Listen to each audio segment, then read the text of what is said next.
अस्सलाम वालेकुम, welcome back to my channel. तो आज 26वें रोजे वाले दिन थे और आज मैं अपने अम्मी के घर से अपने ससुराल वापस चली जाऊंगी। तो मेरी अम्मी कुछ नाश्ता मेरे ससुराल भेजेंगी तो उनके लिए प्रिपरेशन कर रही हूँ। और हमारे यहाँ रमज़ान में मायके से ससुराल पे नाश्ता भेजा जाता है, जैसे आप कुछ भी भेज सकते हो। पुलाव, गोश्त हुआ, उसके बाद खीर पूरी होता है और बहुत सारे फ्रूट्स होते हैं, सिवैयाँ होती है, खजूरें होती हैं, बहुत सारे ड्राई फ्रूट्स होते हैं, मतलब बहुत कुछ होता है नाश्ते में भेजने को। तो वही अम्मी ने कहा कि जब तुम ससुराल जा ही रही हो तो तुम्हारे साथ साथ नाश्ते भी भिजवा देती हूँ। और अम्मी आज नाश्ते में भिजवा रही थी पुलाव, गोश्त, खीर, पूरी और कुछ सिवैयाँ थी और कुछ फ्रूट्स थे। और अम्मी के घर से ईदी तो हमें पहले ही मिल चुकी है। और एक्चुअली मेरे 2 भाई और मैं एक ही बहन हूँ, मतलब हम 3 भाई बहन हैं। और मेरी तो 3 साल से निकाह हो चुकी है, तो अम्मी अकेले से घर का सारा काम करती है। तो अम्मी ने कहा था कि मैं नाश्ता भेज देती हूँ, पर मैंने ही अम्मी को मना कर दिया था क्योंकि मैं कुछ दिनों के लिए नूरपुर जा ही रही थी। तो मैंने कहा कि अम्मी एक काम करते, जब मैं नूरपुर जाऊँगी उस वक्त आप नाश्ता भेज देना, क्योंकि मैं भी वहाँ पे रहूँगी तो मैं आपकी बहुत सारा हेल्प भी कर दूँगी।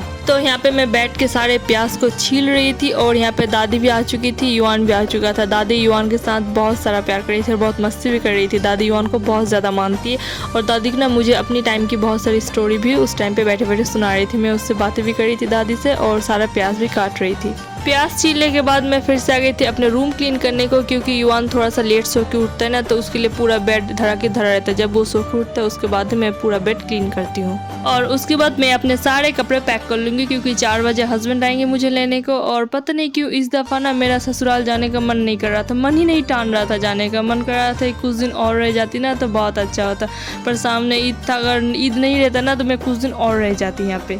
और यहाँ पे मेरा भाई अपने लिए ट्रॉली चॉइस कर रहा था, क्योंकि हम ईद बाद कहीं जा रहे थे घूमने को। आपको बाद में बताएंगे कि कहाँ जा रहे हैं, पर वो ग्रे कलर का ट्रॉली ज़्यादा पसंद आया था तो वो अपना ट्रॉली क्लीन कर रहा था। और रेड कलर का 2 ट्रॉली जो रखा था ना, मैं सोच रही थी उनमें से एक युवान का कपड़े के लिए ले लेती हूँ। पता नहीं क्या करूँगी, पर देखते हैं। मैं तो इसे ले जाऊँगी ससुराल अपने।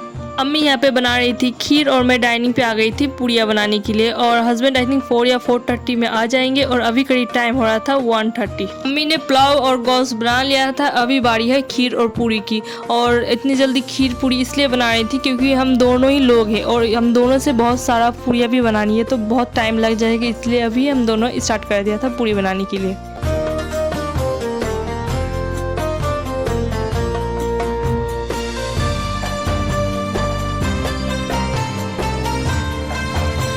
निकाह के पहले ना मुझे इस तरह से पूड़ियाँ बनानी नहीं आती थी, पर वो एक बात होता है ना, टाइम इंसान को हर कुछ सिखा देता है। इस तरह से मैं भी टाइम के साथ साथ सारा काम सीखती गई। अभी तो मैं बहुत अच्छा काम कर लेती हूँ, पूरा घर का अकेले से भी सारा काम कर सकती हूँ। मुझ में इतना भी मतलब खुद एक होता है ना कि हाँ मैं कर सकती हूँ, इस तरह से। पहले तो निकाह के पहले कुछ भी नहीं, सारा काम अम्मी करो, उसमें तो सिर्फ कॉलेज और स्कूल और ट्यूशन ये सभी करती थी। कहते हैं ना वक्त बहुत बड़ी चीज़ होती है, इंसान को हर कुछ सिखा देता है। डाइनिंग पे बैठे बैठे मैं सारे पूड़ियाँ एक एक करके बना रही थी और अम्मी यहाँ पे सारे पूड़ियाँ फ्राई कर रही थी। हम दोनों मिलके इकट्ठे काम कर रहे थे ना, तो काम बहुत जल्दी हो रहा था। अगर अम्मी अकेले से करने वाली थी ना ये सारा काम तो बहुत वक्त लग जाने वाला था अम्मी को। उसके बाद जी अभी करीब शाम के 5 बज रहे थे और हस्बैंड 4:30 को आ चुके थे मुझे लेने और हम निकल गए थे अपने ससुराल के लिए। और पता नहीं क्यों मेरा इस दफ़ा बहुत ज़्यादा मन उदास हो रहा था, मेरा बिल्कुल मन नहीं कर रहा था ससुराल जाने को, पर क्या करें, ईद बाद मुझे कहीं घूमने जाना है। मतलब मुझे हस्बैंड को, मेरे भाई को और मेरे कुछ फैमिली मेम्बर्स है, वो सारे हम सब घूमने जा रहे हैं, तो उसके लिए भी घर पर जाके कुछ पैकिंग करनी है। और जाहिर सी बात है सामने ईद है तो घर की भी थोड़ी सी क्लीनिंग करनी है, पर मेरा मन नहीं टान रहा था इस बार ससुराल जाने के लिए। और रास्ते पे हम सब रुक गए थे वाटरमेलन लेने के लिए। यहाँ पे ना बहुत बड़ा वाटरमेलन का एक क्या कहते हैं वो दुकान से नहीं होता, बहुत तरह के वाटरमेलन मिल रहे थे यहाँ पे, बहुत सारे थे। यहाँ से हम सब घर के लिए सोचे कि कुछ वाटरमेलन ले लेते हैं। খুলে দেখেছো পুরোটা? হ্যাঁ, এটা পুরো পিস আছে না কিছু ইদার সিলানো আছে? পিস আছে না, ওয়াও খুব সুন্দর কালারটা আছে, কালারটা খুবই সুন্দর আছে। এটা পুরো এমব্রয়ডারি ওয়ার্ক আছে এখানে, এগুলো নিচের দিকে এটা আছে, খুব সুন্দর আছে। এটা দুপাট্টা ভালো আছে, বাহ এটা দুপাট্টা, এটা ই আছে পায়জামা। আচ্ছা এর এইটা প্যান্ট সিস্টেমের পায়জামা আছে, এটা ড্রেস।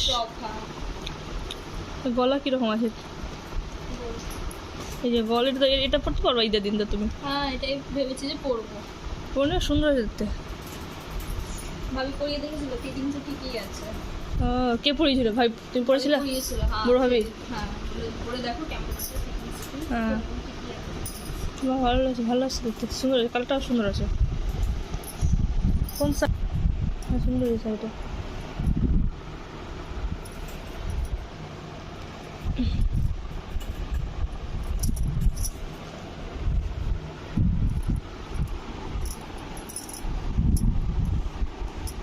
এরকম ছিল না তোর পিছে। हाँ और उसके बाद जी ये था 29वां रोज़ा और आज हमारी ननद का इफ्तार और रात का डिनर था हम लोग का यहाँ पे, तो वो अब थोड़ी देर के अंदर ही आ चुकी थी और हम सब यहाँ पे बैठ कर प्लेट लगा रहे थे। और मैं यहाँ पे मूढ़ी पे ऑयल मखा रही थी क्योंकि हमारे जो जीजा जी है ना वो इसी तरह से मूढ़ी खाना ज़्यादा पसंद करते हैं, तो हमने कहा चलो आपकी पसंद पूरी की जाए। उसके बाद रात के खाना साना किया और बहुत सारे बैठ के हम सब इकट्ठे बहुत सारे बातें करे और उसके बाद मेरी ननद अपने घर चली गई थी रात को।